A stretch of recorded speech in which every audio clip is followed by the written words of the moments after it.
Hello and welcome. You're now looking at the TechSmith.com website, and in particular, you're looking at the section for Snagit, its screen capture program. Snagit is designed to work on your desktop computer, whether it's Windows or Mac, to capture a screenshot or a video. It's also made to take that screenshot and to help you to be able to annotate it with identifying information. What this does is it allows you to create detailed and accurate graphics for your instructional content.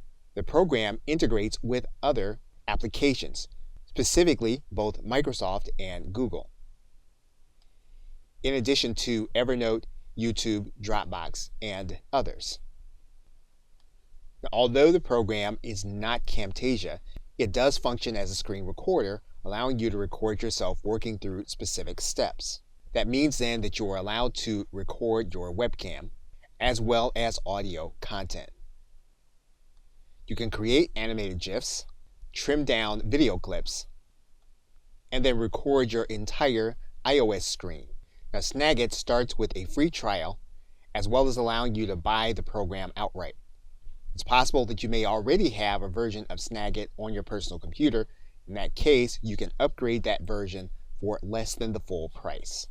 And we'll talk about that in the next video. Okay, so with that, thanks, and I will see you in the next video.